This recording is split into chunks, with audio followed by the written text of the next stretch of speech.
Again, good to see you.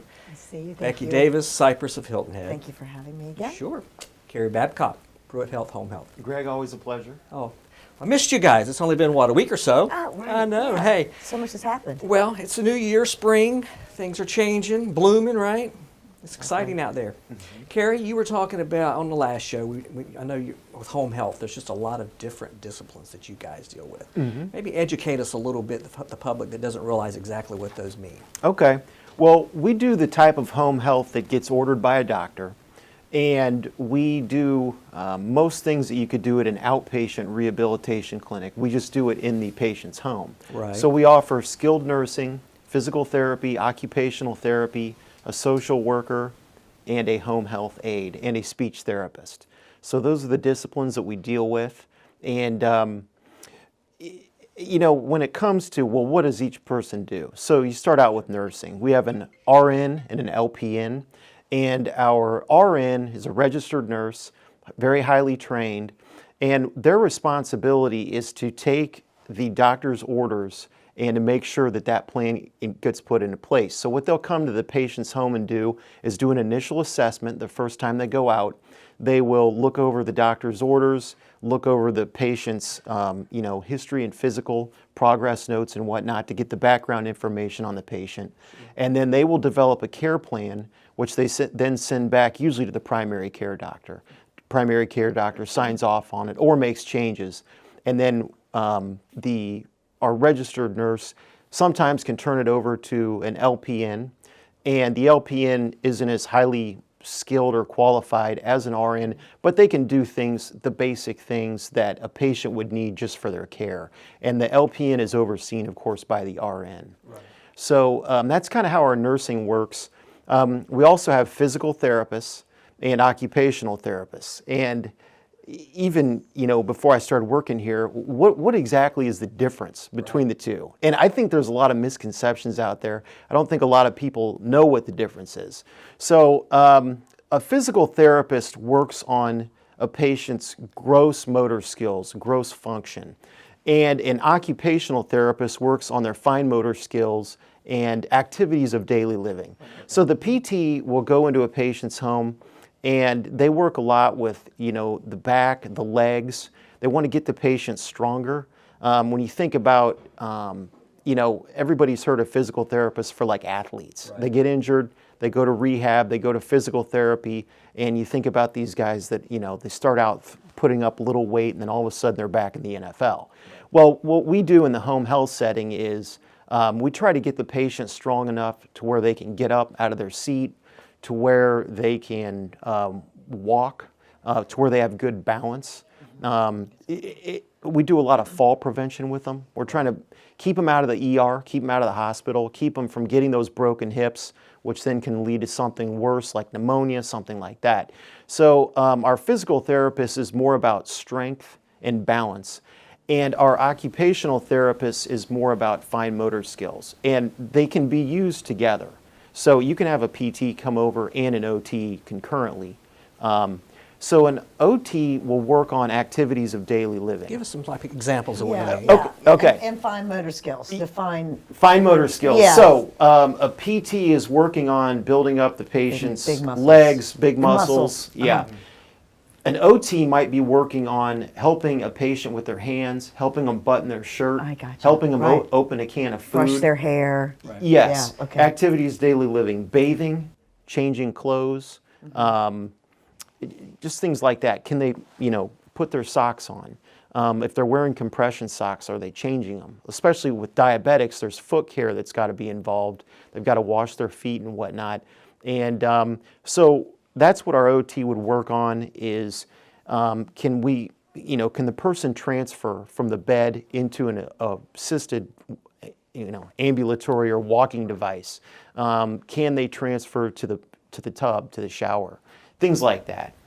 Question, sure. But and I think I know the answer to this question, but it'd be good for the audience to hear the answer to this. Do the OT folks also go into the home and say, you need to remove these rugs? This is a trip hazard from you getting from the bed to the bathroom. Or, do they? Oh, yeah. Yeah, they get into that as well. Yeah, and that's what's very important about home health care. If you're going to an outpatient clinic, they just see physically what you can or can't do, but that doesn't tell the whole story. No, it doesn't And at all. you know, some homes are not conducive to a patient's safety or rehabilitation, and so we do go in. We'll look to see, are there extension cords? You know, is the home well lit? Is there clutter? We do come across people who do tend to hoard from time to time. Is there a clear pathway from where they usually sit and watch TV to where they can get to their medications and make food in the kitchen? And you come across all different situations.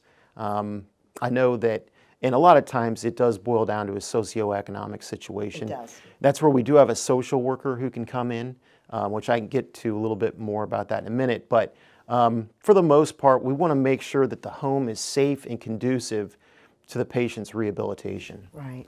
Yeah, you want to get them back in a dangerous situation after they've, you know. Right, especially if they've had one fall.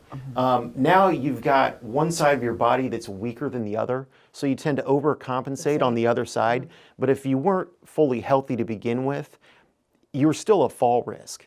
And so we've got to go in and assess the home and make sure that that patient knows how to get through the home safely, knows how to transfer into the shower tub, or if they can. You know, we might help put up grips for them, Right. you know. Grab bars.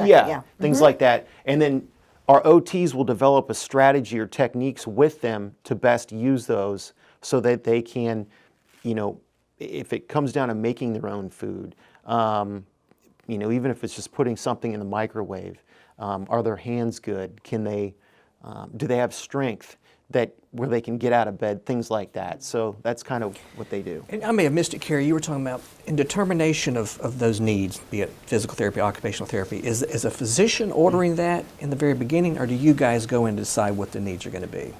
Typically, a physician will put down what disciplines they want us to start out with. Okay. However, once we get in there, if we see that this patient could really benefit from an OT, or this patient could really benefit from a social worker, we can add those services. You can, okay. And is that the same at the Cypress? Exactly. We have physical therapy and occupational therapy on our campus. In fact, in our off the Preston Health Center, we have a state-of-the-art physical therapy department. It's just been newly remodeled. And I was in there actually photographing it about a month ago. Right. And I was just, they have set up a kitchen, a laundry room, to help with those fine motor skills, you know, getting people out. Okay, let's work on the washer and dryer, pulling the knobs, turning the knobs. They're actually there, like retraining their skills. It is a real kitchen, a real laundry room set up in the physical therapy department. It's just great to get these people home sooner. And the other neat thing about the Cypress is that if OT does go into the home and says, okay, we need to get rid of the extension cords, pick up the area rugs that are scattered throughout, help get rid of some of the clutter. That's a phone call to housekeeping at the Cypress. That's a phone call to maintenance. And they go over and facilitate that. So, I'm sure you all do the same thing for your folks, but at the Cypress, you don't have to look too far to get that help in the home. Exactly. It's great. And it's so cohesive. And you guys work together, even though you have your own services there Oh, too. absolutely. I know home health, Oh, yeah. We've got all the you would home come health into care. the Cypress too and supplement care there, right? We would. I, however, have never seen the OT test kitchen. Really? You've got to. Oh, I want to come back over and see yeah. it. No, it's all brand new. It's all brand new. It's really cool. Were you talking about the Cypress? What's new there? Well, happy spring. Yes. And you know what spring means? What? Cypress Open House. What? Oh, yeah. I remember last year talking about this. Yep. Friday, April the 5th from 1 to 4. It's a big event for us because it does bring a lot of new faces to the Cypress to take a tour. And we have, this year I'm going to have, I think, 15 different models on tour. Oh, wow. Because we don't have a lot of availability throughout the year, this is an opportunity for everyone to see everything. And the azaleas are in bloom, so I think it's going to be a beautiful day. Now, when you say open house, is this invitation for who? Anyone? It's open to the public. Okay. Yeah, and keeping in mind you do have to come into the Hilton Plantation. Sure. And they'll stop at the gate, but there are passes there for everyone Right. to enter. And then we make it really easy, and we have golf carts and cars to take folks around. Wow. Yeah. And I'm assuming you're a part of that, facilitating all that fun? I am. You register in the clubhouse and you get your map. Has that traditionally been a pretty good day for you? You Oh, see yeah, a lot we of have- new faces? Yeah, we get and it really helps to build our wait list. Mm-hmm. It's a very important part of our marketing for the year. Well, it's a great time of year to do that. I know. 'Cause Cypress is gorgeous, as we both know. I right? Yes, know, and it it's is. so pretty. Well, good for you. We're going to need to take a break. Yep. Stay with us. We'll be back here on the Senior Network.